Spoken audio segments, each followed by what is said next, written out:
In this set of words, you need to go through and highlight the A, which is making the ot sound after a W, a WH or a QU. So you know that you're allowed to use an A for the ot sound after each of those letter combinations.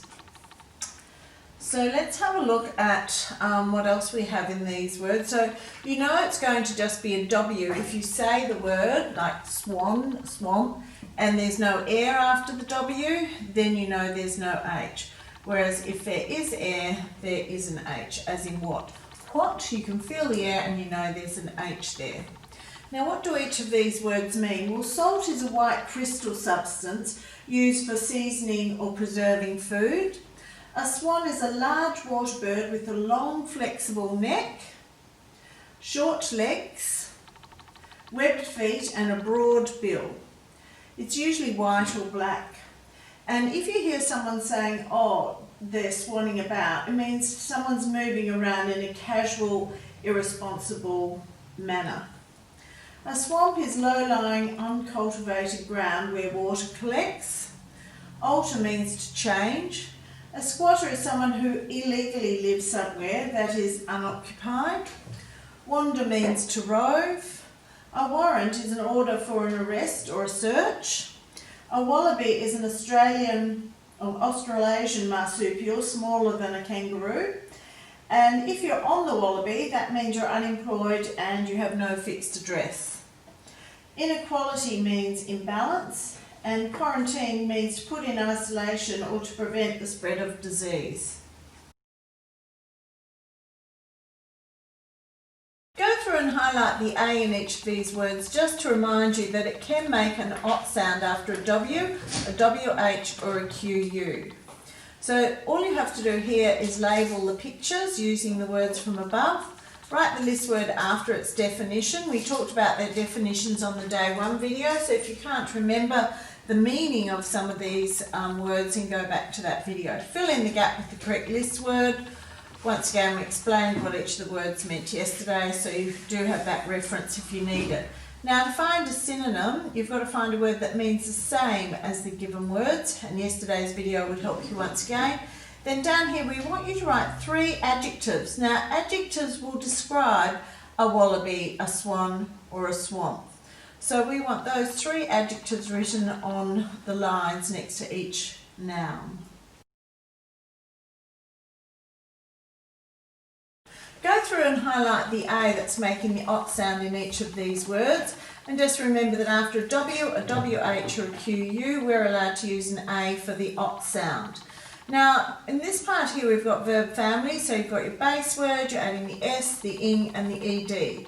Now, just remember, if you've got a multisyllabic word, it's very rare that we double the last letter before adding the suffix on. So do take note, though, with quarantine, because it ends in an E, remember E goes away when ing comes to stay here. Now, if you look at squat, and you go through each of the verb tenses, if you ask yourself, is squat a short word? Yes, it is. That's the first thing to know whether to double the last letter. Does it have a short vowel sound? Yes. Does the base word end in 1 T? Yes, it does. And does the bit we add on start with a vowel? Yes. So if we get 4 ticks, we know we're doubling that T before we add the ED.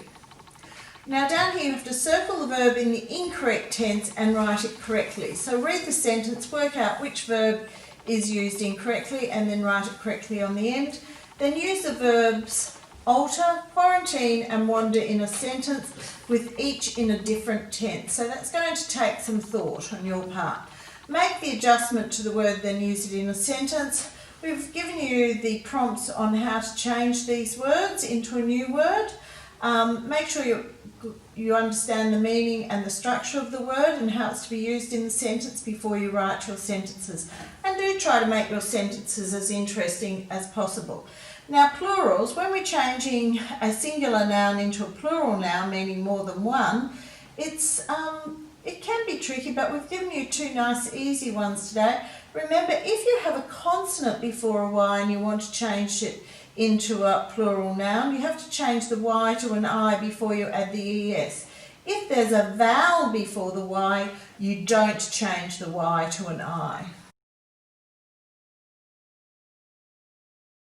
Today's Day 4 activity is about precise verbs. So choosing a more precise verb when writing sentences allows you to make your sentences more meaningful and powerful. So they're going to show more of the feelings and the moods in what you're writing. So underline the verb and write what it reveals about the subject's feelings. So Lisa walked down the street doesn't really tell us a lot. But if we say she skipped down the street, it's telling us that she's feeling quite joyful. So you have to read each of these sentences, see if it is giving us an idea of the feeling of the subject, and if it isn't, just write unknown, and if it is, you're going to give an indication as to what that feeling is. Now down here we want you to circle the precise verb that communicates the feeling or mood given. So anger, despair, annoyance, impatience. Choose one word from the given 4 words to best match each of those verbs. Now down here, for each sentence below, use a more precise version of the verb written below to communicate the subject's feelings.